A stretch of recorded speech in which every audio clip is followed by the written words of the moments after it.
Hello. Welcome to our Sunday meditation at the Light Institute of Basel and the Sanctuary of Light. For those of you who are joining us for the first time, we divide our meditation into 3 parts. In the first part, we ask our divine higher self, which is the intuitive essence of your soul. It's your own inner voice, to take a form for you so that you can draw it in and sit in meditation with your higher self and allow that energy to actually uplift you. And in the second part of the meditation, we imagine that we're drawing white light from the cosmos down through the top of our heads and down into our stomach, into our solar plexus. This is the seat of the emotional body. And from there we laser it out across the planet and back into the sky. And we do that with our breath. Breathing in, drawing it down, exhaling and lasering that breath out across the planet and back into the sky. That brings you into a deep meditation space. And then in the third part of the meditation, we use our consciousness, our expanded awareness that we're having through this meditation, to extend it out into the world so that we're giving a gift. We're feeling that purpose that we have in the world. This week, we're going to do it on something that is so dear to my heart, which is that I was taught by a chief, a spiritual chief of a Native American tribe in the northern part of New Mexico, about sweat lodges. And one of the things that's said in a sweat lodge that came to me today is, "And may our hearts be good." And so the third part of our meditation will be to really feel that our hearts are good and that we can send a color and energy out into the world to activate that the hearts of all humanity are good.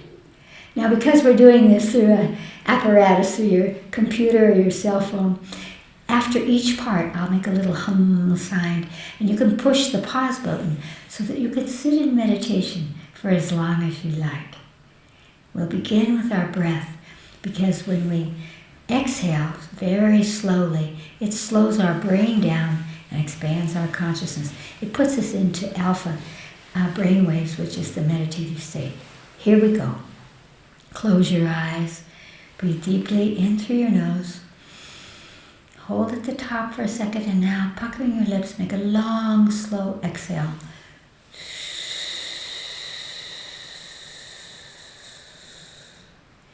And once again, breathe in through your nose.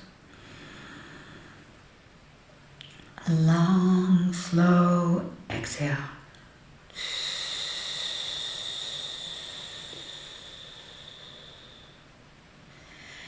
And now, ask your higher self, again, the intuitive essence of your consciousness, your own inner voice, to take a form for you. It could be a form of a light or a being, a tree, an animal, even an equation. To see whatever form comes to you at this moment.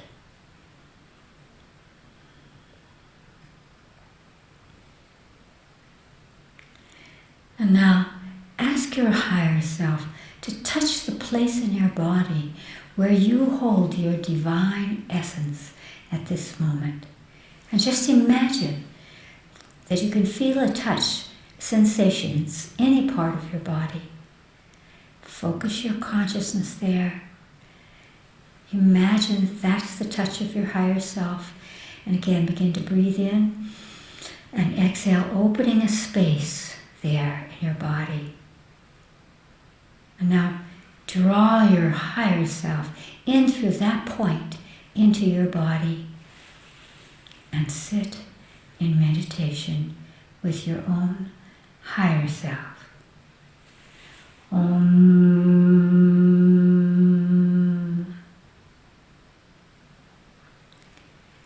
Take a deep breath into your body.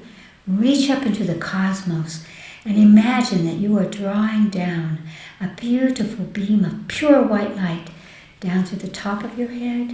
Bring it down into your stomach, your solar plexus, and from there laser it out as you exhale. across the planet and back up into the cosmos. And just continue that kind of breathing. Breathing in, drawing the light down, exhaling, lasering the light out from you and back into the sky. Just continue that. It will take you into a deep meditative state. Oh. Now, bring your conscious awareness into your heart and ask your heart what color it needs to activate that goodness of your heart. So that may our hearts be good. Whatever color you get, perhaps you even have your hand over your heart, but begin to suck that frequency of light into your heart.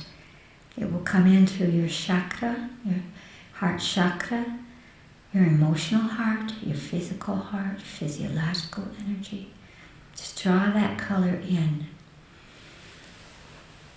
so that you can truly know that through the guidance of your own consciousness, you are activating the kindness of your human heart. And now imagine that you are drawing into your awareness all of humanity, all of us. And ask humanity what color it needs from you to activate the goodness of the human heart. Take the first color that comes into your consciousness. And again, reaching up into the cosmos, pull exactly that tone and frequency of light, that color, down to the top of your head, down into your stomach, solar plexus, and laser it out to all of humanity.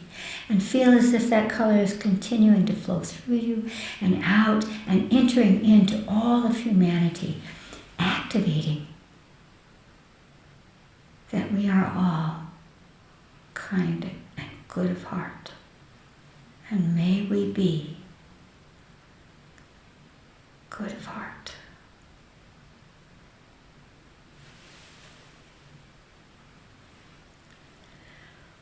Oh.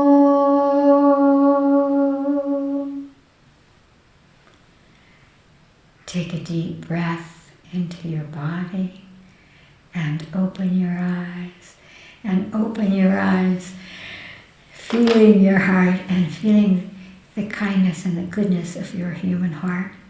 That is our true energy. There's a second part to this meditation. It's called knowings.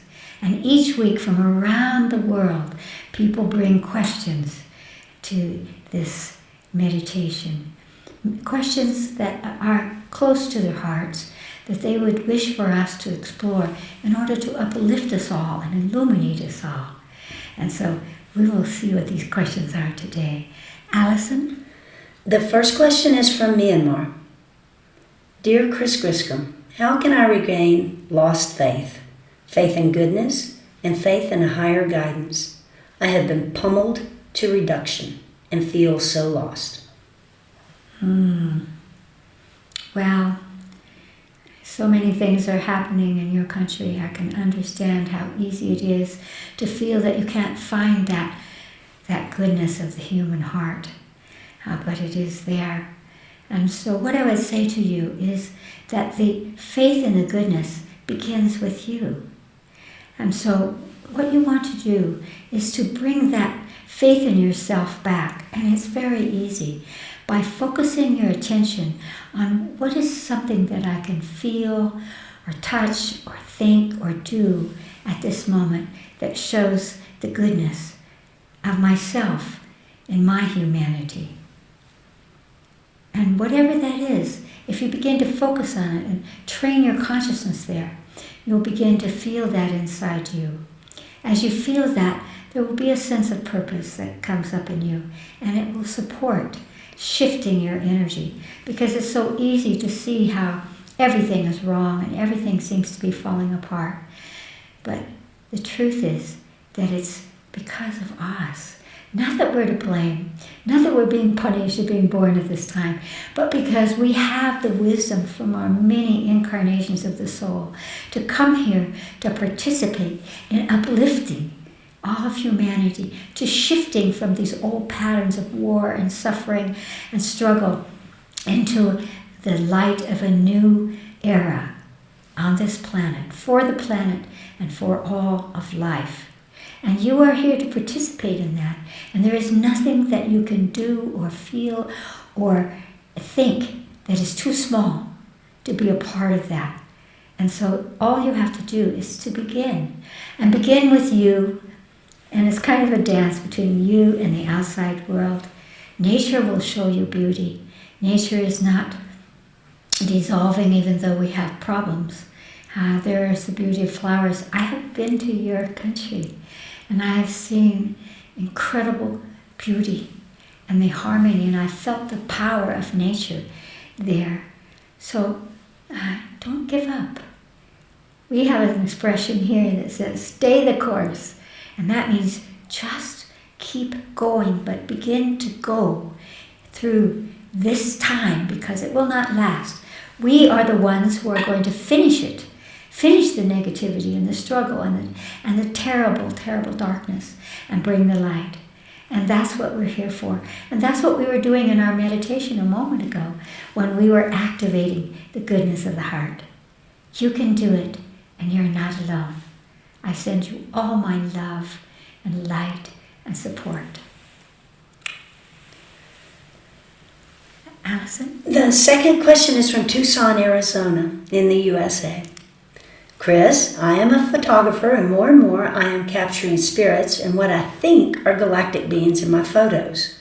Photos of fairies, photos of real animal spirits and galactic beings in the sky, as well as geometric figurations of light balls. Why do these only come through in my photographs and I cannot see them otherwise? I know exactly what you mean. I have had the same experience when suddenly I take a picture and after I look at it, there they are. There they are. And you know what? The answer is kind of a tickle to me. It's because if you saw them with your naked eye, you wouldn't believe yourself. You would say, oh, something's wrong with me. I'm sick. No, but when you see it through your camera, then suddenly in your consciousness, in your mind, there is verification because you can't justify it because something's wrong with your camera. Though if you look through your own eyes, you would think something's wrong with you. And because all these beings, especially the Devic kingdom, the fairies and the spirits and all of those, they are in the astral of our planet. They are there, and there is just this tiny little veil that separates us because we're actually in simultaneous space with the astral.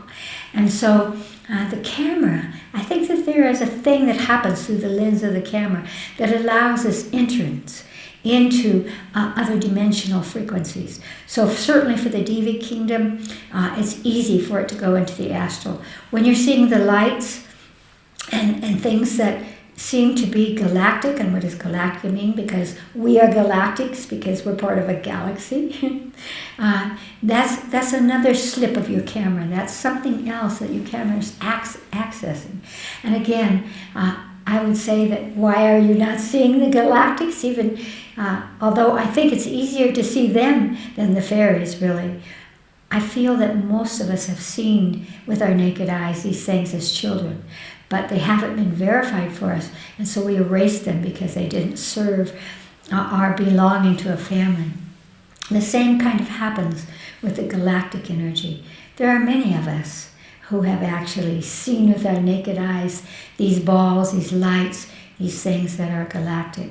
But it takes for you to let go of, is this real or not? And feel the gift to you, the honor it is to suddenly become a part of that, and to know that if you're seeing it, even if it's through the lens of your camera in the pictures, there's a part of you that can utilize that can somehow, easy for you because you could take that picture and you could publicize it. You could share it so that it seeds the consciousness of humanity to know that we are multidimensional beings and that there is a purpose in our connection and our experience of these other multidimensional realities. Yay for you! Allison. The last question is from Basel, Switzerland. Chris, I've seen you in person at many talks, and I know that you operate beyond the speed of light. And I've often heard you say, the universe loves speed. Please tell me how to know when to move quickly and when to wait. And is waiting less necessary when one is completely tuned to the higher self? Does this make synchronicity happen in a faster flow? Oh, what a wonderful and very complicated question. In fact, I think the quickest and first answer that I would offer to you is that, wherever you are, Basel, you're not feeling the earth spinning. The earth is spinning so fast that it's still for you. And there's a part of our consciousness that spins that fast and can be that still. What creates the synergy is the flicker. And it's very interesting that it's not that we focus on something. It actually comes out of the peripheral vision of our eyes, which come from the third eye and the pineal gland, which are these peripheral energies. And they allow for this flicker at the speed of light to occur. And that opens a space that draws to us, magnetizes to us, a synergistic response that we then can recognize. It's already happened by the time that you are aware that something synergistically has happened. Oh, there it is. But it's already been there. And so, waiting... At our Nijoni school, the very first day of classes, I would always say, never wait. Never wait. So you place your consciousness, you have that flicker of something, and then you just allow yourself to relax. And maybe you're focusing someplace else. And that's why so many times we say afterwards, I knew that. We knew it because we already had that experience at that moment. And it's this process of our consciousness. And so we don't need to wait for synergy, but we need to know that it's there. And each time you feel, I was in the right place or at the right time, or I knew that, or look at this, here's something that I'm connected to. Every time you have that experience, stop and hold it. So it's not waiting for it, it's holding it in a way.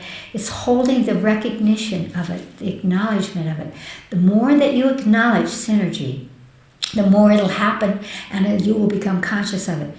And then what happens is that we begin to participate in a way that allows us to sort of wield or focus in a direction that invites that synergy. So that if you're waiting for something that you want to happen, it isn't a good idea to be waiting for it. What you want to do is to build a base that says, I do this, or I think that, or I play in such a way that it allows the magnetism to occur, because magnetism and manifestation link together to bring about that synergy that happens. And so don't wait, but become conscious of it and enjoy that it is there. And if you recognize it, it will come faster and again and again and again. So this is why we meditate, by the way, because when we slow down our brain so it's not, doing sort of in human time stuff, and it expands so that it is able to embrace things that can be synergistic to us. And so it is that, it's not waiting, it's the stillness. And the stillness is connected to that speed, the speed of our planet, the speed of the cosmos, the speed of everything that is the connection between the past and the future that coincide in the present. Great love to each and all of you.